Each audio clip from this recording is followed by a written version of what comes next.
Bom dia a todos, como é que estão? Sejam bem-vindos a mais um Acordando o Sol com as Escrituras. Sou o Bispo Fábio, da ala Santo Ângelo, da Igreja de Jesus Cristo dos Santos dos Últimos Dias. Hoje eu vou compartilhar breves ponderações sobre os capítulos 7 e 8 de 2º Nefe, lá no livro de Mórmon. Gostaria, como sempre, de perguntar se cada um de vocês já fez a sua oração para iniciar o dia. Aconselho a cada um a fazer a leitura de 2º Nefe 7 e 8. Dessa forma, convidar o Espírito para assim ter um melhor aproveitamento da palavra do Senhor, da palavra que Ele nos deu através de seus profetas. Esses capítulos 7 e 8 são Jacó. Então Jacó está falando ali para os nefitas, né? Ele está pregando as palavras de Isaías. Tá? Inclusive ali diz, no cabeçalho desse capítulo 7, diz comparar com Isaías 50. E no cabeçalho do capítulo 8 diz comparar com Isaías 51 e 52, do 1 ao 2. Então ele fala as palavras de Isaías, tá? Então nos versículos 1 e 2 ele fala o seguinte: Eis que por tuas iniquidades te vendeste, e por tuas transgressões foi tua mãe repudiada. Porque quando vim não havia ninguém, quando chamei ninguém respondeu. Ele está falando está falando ao povo do convento. Tá? Questão das iniquidades, de não dar ouvidos às palavras do Senhor que são dadas através do profeta. Tá? Ele está falando as palavras que Isaías falou para o povo do convento. Tá? No capítulo 7, versículo 11, Eis que todos vós que acendeis fogo e vos cingis com faíscas, andais na luz do vosso fogo, e entre as faíscas que acendestes, isto tereis de minha mão, em tormento jazereis. Tá? Ele faz uma advertência aqui, né? Isso ele fala tanto para qualquer tipo de pessoa, né, do convênio, quanto para os líderes, né? Para qualquer pessoa ele fala isso, né? Sobre andar na luz do vosso fogo e as faíscas que acendestes. Né? Isso tem a ver em confiar no próprio braço da carne. Uma das coisas que as pessoas confundem muito é a questão da revelação pessoal. Né? A pessoa achar que para ter uma revelação pessoal ela precisa, ela só recebe através de outra pessoa, ou só recebe através de um líder. Né? Na verdade, a revelação pessoal, né, ela é recebida individualmente, né, através da oração, através do jejum, né, através do cumprimento, do esforço em guardar os mandamentos, né, a pessoa recebe a revelação pessoal. Eu só citei um exemplo, né, mas existem muitos outros. Quando a pessoa está acendendo fogo e cingindo-se com faíscas, né, quando ela quer muita atenção para si, né, como se ela fosse, né, como se ela pudesse substituir o próprio Pai Celestial, né, como, né, uma pessoa que quer a glória dos homens, a glória do mundo, é uma pessoa que acende fogo e se cinge com as faíscas, né? Como diz é isso que quer dizer o versículo 11. Tá? E isso pode ser tanto a nível individual quanto coletivo, né? Tá certo? E no capítulo 8, então também mesma coisa, né? Ele, Jacó ali, é o irmão de Nefe, que continua falando, pregando as palavras de Isaías, né? As escrituras. No versículo 7 ele fala o seguinte: ouvi-me vós que conheceis a justiça, povo em cujo coração eu escrevi a minha lei, não temais as censuras dos homens, nem vos atemorizeis pelas suas injúrias. Tá? Versículo 7 ele está falando sobre a necessidade de aprovação, né, que muitas vezes nós sentimos, muitas vezes as pessoas sentem, que tipo como se dependesse da opinião dos outros, dependesse da popularidade para que o evangelho fosse verdadeiro, né? E na verdade não é. Né? O evangelho ele sempre vai ser verdadeiro, né? O profeta sempre vai ser um profeta, as escrituras sempre vão ser escrituras, vão ser a palavra do Senhor, né? Os convênios, eles sempre vão ser convênios, mesmo que tenha pouca adesão, mesmo que tenha poucas curtidas, digamos assim, né? Hoje a gente usa bastante isso, né? Ele vai sempre vai ser evangelho, sempre vai ser convênio, né? O próprio Salvador Jesus Cristo sempre vai ser o Salvador Jesus Cristo, mesmo que tenha poucas pessoas ao nosso redor que o sigam, né? O livro de Mórmon sempre vai ser sagrado, mesmo que muitas pessoas ao nosso redor tentam censurá-lo, né? Ou injuriá-lo, né? Então, esse versículo 7 do capítulo 8, ele nos incentiva a não darmos atenção, né? Às injúrias, às censuras, né? Não nos deixarmos influenciar por elas, né? Mas sim nos deixarmos influenciar pelo Espírito, né? Do Senhor.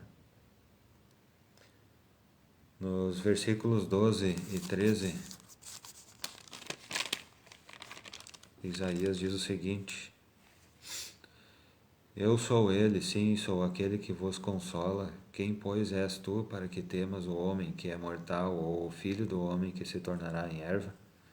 E esqueces-te do Senhor teu Criador, que estendeu os céus e estabeleceu os alicerces da terra, e temes continuamente todos os dias por causa da fúria do opressor, como se ele estivesse pronto para destruir? E onde está a fúria do opressor? Ele fala para que nós confiemos mais no Senhor, né, que a nossa confiança no Senhor ela seja maior do que o temor que as pessoas têm em relação às pessoas, em relação aos outros, ao opressor, como diz ali, né? Em relação ao homem que é mortal, o filho do homem que se tornará em erva, né? Que esse temor ele seja menor do que a confiança no Senhor, tá? Que como ele fala no 13, o Senhor nos criou, Ele estendeu os céus, estabeleceu os alicerces da terra, né? Que nós possamos sempre pensar nisso, ao invés de temer o opressor, né? Que nós possamos ter mais confiança no Pai Celestial, no Criador. Dos versículos 22 ao 25 do capítulo 9, fala o seguinte: assim diz o teu Senhor, o Senhor e teu Deus pleiteia a causa de seu povo. Eis que eu tomo das tuas mãos o cálice da vacilação, a borra do cálice do meu furor, nunca mais dele beberás. Mas pô-lo-ei nas mãos dos que te entristecem, que dizem a tua alma, abaixa-te para que passemos por cima, e tu colocaste o teu corpo como chão e como rua aos que passaram por cima. Desperta, desperta, veste-te da tua fortaleza, ó Sião, veste-te dos teus vestidos formosos, ó Jerusalém, cidade santa, porque nunca mais entrará em ti nem incircunciso nem impuro. Sacode o pó, levanta-te e toma assento, ó Jerusalém, solta-te das cadeias de teu pescoço, ó cativa filha de Sião.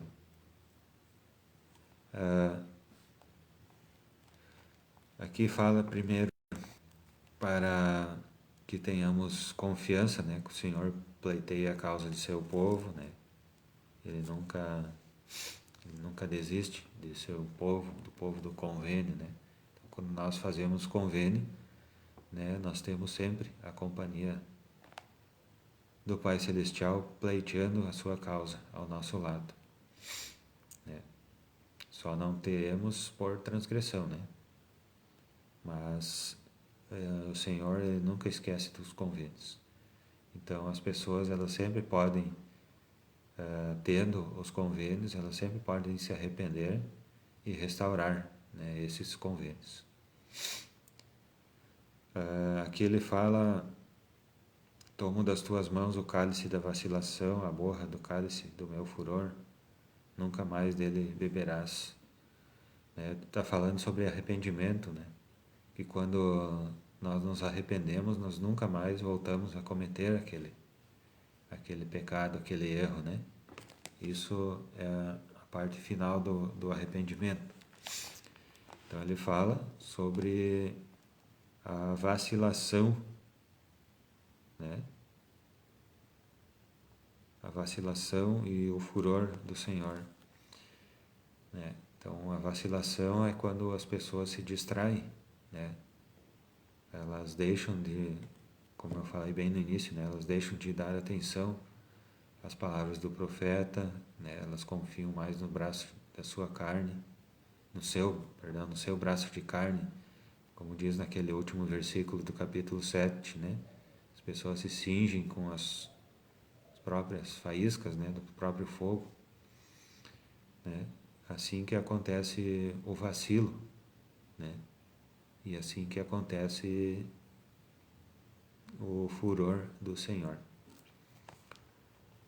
Mas esse cálice, quando nós nos arrependemos, né, essa amargura, essa tensão, essa preocupação, quando nós nos arrependemos, o Senhor coloca nas mãos do nosso inimigo, tá? Daqueles que nos humilham, né?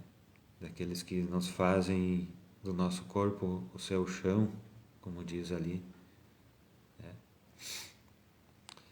E ele convida para que Sião desperte, né? Por isso que eu falei tanto a nível individual quanto a nível de unidade, né? De ala, de ramo, o nível de estaca, né? Enfim, nível de igreja, de forma geral, né? Que nós possamos despertar, né? Sair dessa distração, desse vacilo, né? E nos voltarmos. Veste-te dos teus vestidos formosos, ó Jerusalém, né? Quando uma pessoa, né, ela está bem, ela está segura de si, confiante, o que ela vai fazer, né? Ela vai se vestir bem, né? Ela vai se arrumar, né? Ela vai procurar até mudar seu semblante, né? Quando ela se sente fortalecida, né? Assim que nós devemos nos sentir. É assim que Isaías está nos convidando a nos sentirmos, a despertar, a nos sentirmos bem por causa do convênio, né? A nunca mais beber do cálice da vacilação e do furor do Senhor, né? Ele nos convida a nos arrependermos, como nós aprendemos, né, na igreja.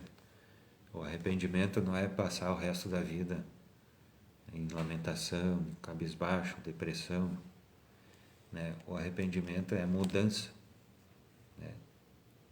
Inclusive, bem interessante esse termo que Isaías usa, né? Desperta. Quando a pessoa desperta realmente, ela está ativa, ela está otimista.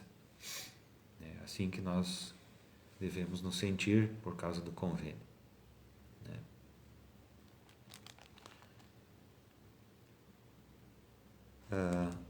E aqui, bem no fim do versículo 25, solta-te das cadeias de teu pescoço, ó cativa filha de Sião. Tá? Então, o vacilo, o pecado, pode ser também o orgulho, né? Aquela insistência em não se arrepender, né? Ela também é uma cadeia, uma corrente, né? Que nós podemos nos livrar, né? Então, quando nós deixamos o orgulho de lado, né, nós nos livramos da cadeia de teu pescoço, de nosso pescoço. Tá certo, pessoal? Então, acredito que sejam esses os principais ensinamentos. Darmos ouvidos às palavras dos profetas, nos livrarmos do vacilo, né? Prestarmos mais atenção nas escrituras, né? Fazermos uma autoanálise, né? E nos arrependermos. Servir na igreja também pode ser que ele esteja falando aqui sobre servir na igreja, sim, né? Quando ele fala sacode, né? Sacode o pó, toma assento, desperta, né? Pode ser, tem a ver sim com o serviço na igreja, tá? E confiar no Senhor, né? Todos aqueles que nos humilham, né? Todos aqueles que nos injuriam, que não são poucos, né? Eles que receberão esse cálice da vacilação, é eles que estão em vacilação, em estado de vacilação, tá? E essas breves ponderações eu compartilho com os irmãos, com os amigos, em nome de Jesus Cristo. Amém. Convido a todos, então, a orar, a ler, ponderar, orar e praticar essas coisas. Convido a todos a se fazerem presentes na live, na página da aula, amanhã às 5:45. Certo? Agradeço a companhia de cada um de vocês. Desejo um bom dia, um dia iluminado com a luz de Cristo. Que todos nós possamos pensar nas coisas que nós lembramos aqui nesse dia e aplicá-las em nossa vida. Certo? Um bom dia, muito obrigado pela paciência, pela companhia. Até amanhã. Muito obrigado.